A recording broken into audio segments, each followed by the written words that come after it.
জয় হিন্দ বন্ধুরা, আমি শান্তনু। তোমরা দেখছো তোমাদের প্রিয় ইউটিউব চ্যানেল শান্তনু স্টাডি। তো শান্তনু স্টাডি ইউটিউব চ্যানেলে তোমাদের সকলকে স্বাগত।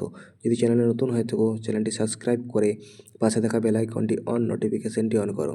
চলো, আজকের ভিডিওর টপিক হলো West Bengal police constable safe score. এটা কোনো কাট অফ ভিডিও নয়, এখানে তোমাকে একটা সেফ স্কোর বলে দেওয়া হবে।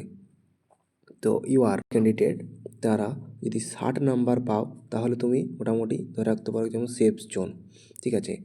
এবং এটা হচ্ছে সম্পূর্ণ হচ্ছে মেন্স যে এক্সামটা হবে সেটার উপর বলছি আমি। আউট অফ 85 যদি তুমি 60 নাম্বার আনতে পারো ইউ আর ক্যান্ডিডেট, তাহলে তুমি অবশ্যই সেফ।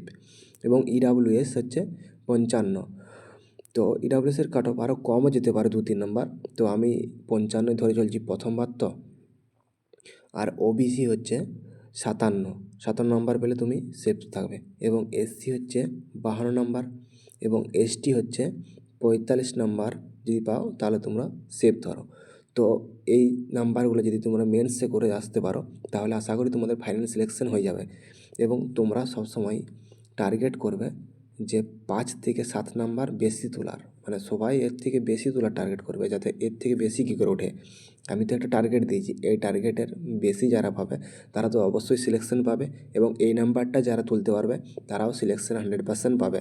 তো সবসময় চেষ্টা করবে যাতে বেশি হয়। যারা সিরিয়াস ক্যান্ডিডেট তারা, আমি 60 বলেছি মানে এটাই নয় যে 60ই যাবে বা 60 পেলেই সেফ হয়ে যাবে। 60 হলে তো তোমার চাকরি হবে, বাট 60-এর থেকে তুমি চেষ্টা করবে যাতে আরও 5 বেশি পাও। তো এই বলেই ভিডিওটা শেষ করছি। যদি ভিডিওটা ভালো লেগে থাকে চ্যানেলটি সাবস্ক্রাইব করে পাশে থাকা বেল আইকনটি অন নোটিফিকেশনটি অন করে রাখো। চলো, টাটা।